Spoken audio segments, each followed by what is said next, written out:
Chapter 19. A young man met them at the airport. Mr. and Mrs. Jarvis? Yes. I'm John Harrison, Mary's brother. I don't think you remember me. I was only a youngster when you saw me last. Let me carry your things. I've a car here for you. As they walked to the control building, the young man said, I needn't tell you how grieved we are, Mr. Jarvis. Arthur was the finest man I ever knew. In the car, he spoke to them again. Mary and the children are at my mother's, and we're expecting you both to stay with us. How is Mary? She's suffering from the shock, Mr. Jarvis, but she's very brave. And the children? They've taken it very badly, Mr. Jarvis, and that has given Mary something to occupy herself. They did not speak again. Jarvis held his wife's hand, but they all were silent with their own thoughts until they drove through the gates of a suburban house and came to a stop before a lighted porch. A young woman came out at the sound of the car and embraced Mrs. Jarvis, and they wept together. Then she turned to Jarvis, and they embraced each other.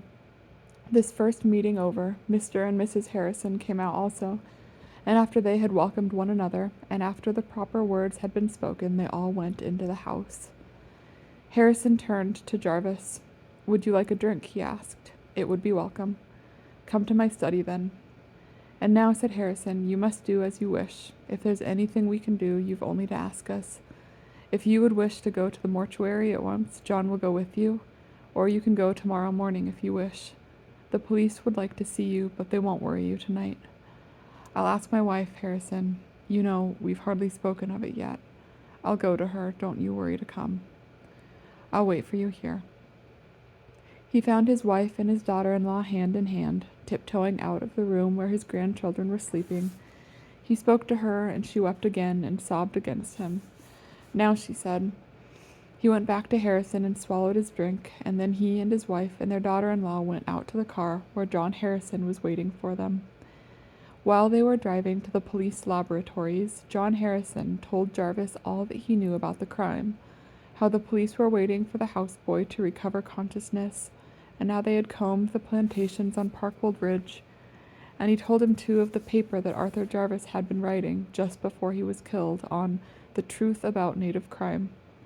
I'd like to see it, said Jarvis. We'll get it for you tomorrow, Mr. Jarvis. My son and I didn't see eye to eye on the native question, John.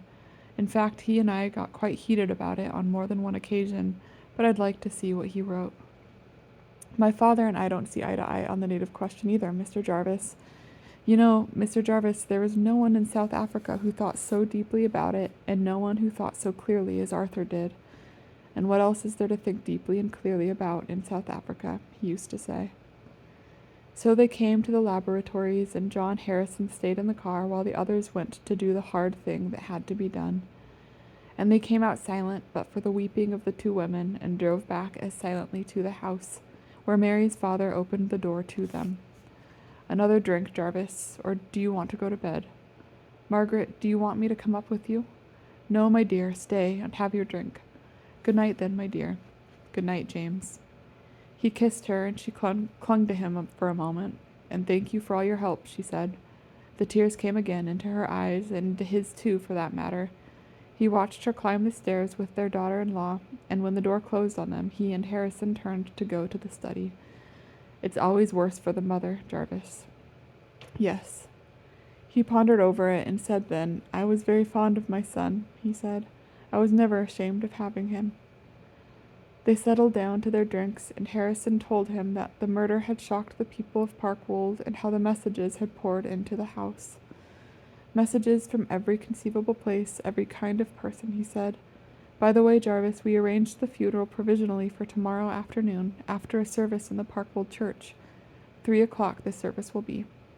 Jarvis nodded. Thank you, he said.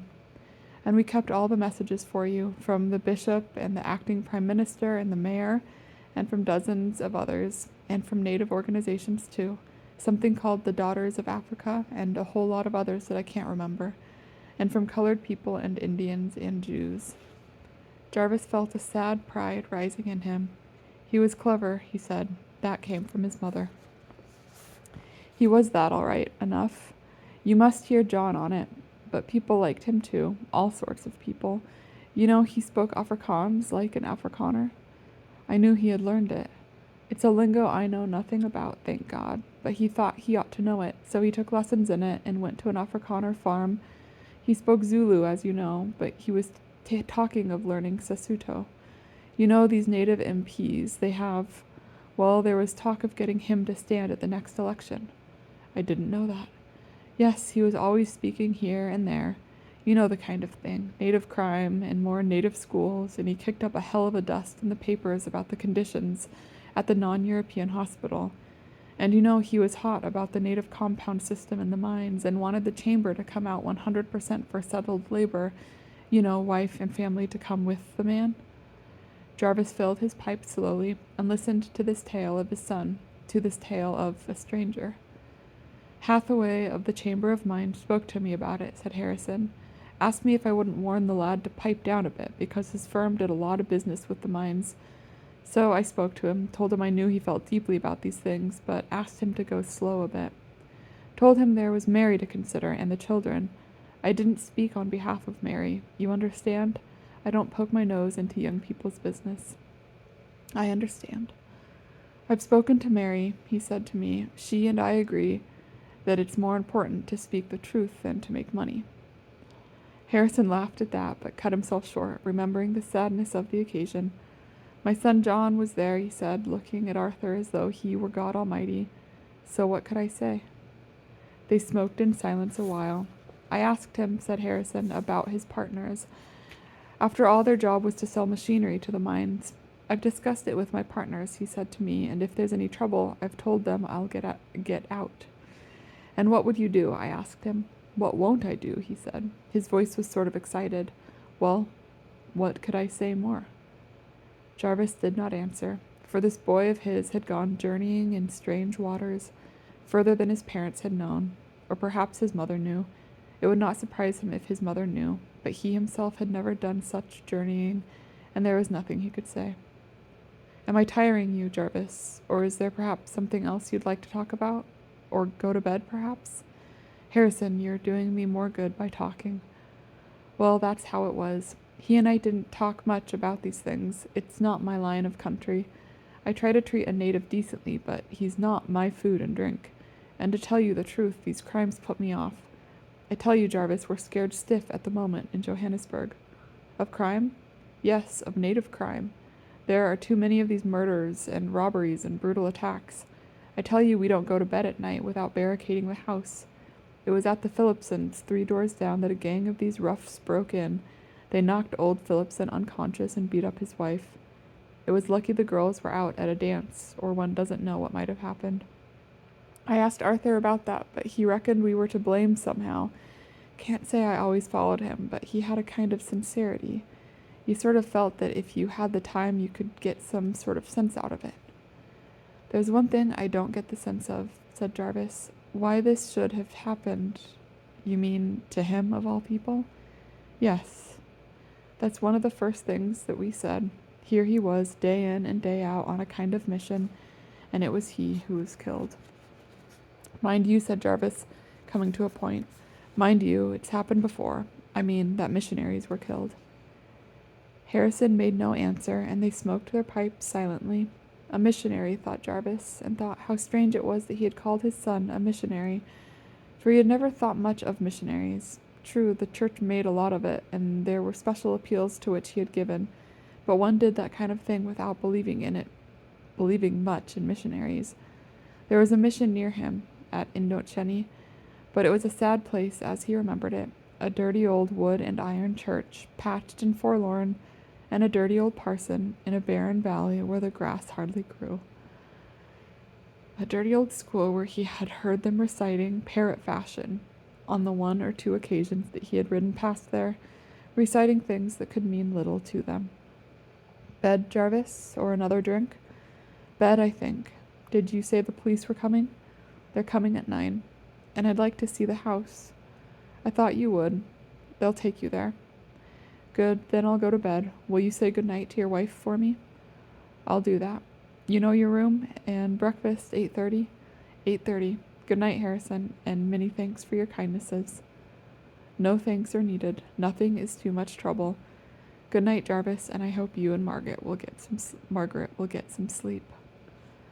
Jarvis walked up the stairs and went into the room. He walked in quietly and closed the door and did not put on the light.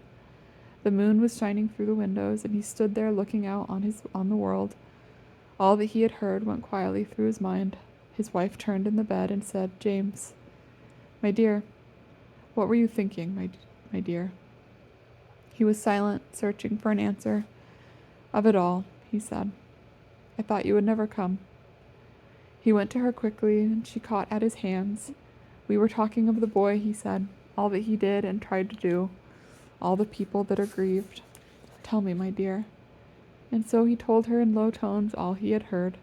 She marveled a little, for her husband was a quiet, silent man, not given to much talking, but tonight he told her all that Harrison had told him. "It makes me proud," she whispered. "But you always knew he was like that." "Yes, I knew." "I knew, too, that he was a decent man," he said, "but you were always nearer to him than I was." "It's easier for a mother, James." "I suppose so, but I wish now that I'd known more of him. You see, the things that he did, I've never had much to do with that sort of thing. Nor I either, James. His life was quite different from ours. It was a good life by all accounts." He sat, she lay, in silence, with their thoughts and their memories and their grief. Although his life was different, he said, "You understood it." "Yes, James. I'm sorry I didn't understand it." Then he said in a whisper, "I didn't know it would ever be so important to understand it." My dear, my dear." Her arms went about him, and she wept, and he continued to whisper, "There's one thing I don't understand, why it should have happened to him." She lay there thinking of it. The pain was deep, deep and ineluctable. She tightened her arms about him. "James, let's try to sleep," she said.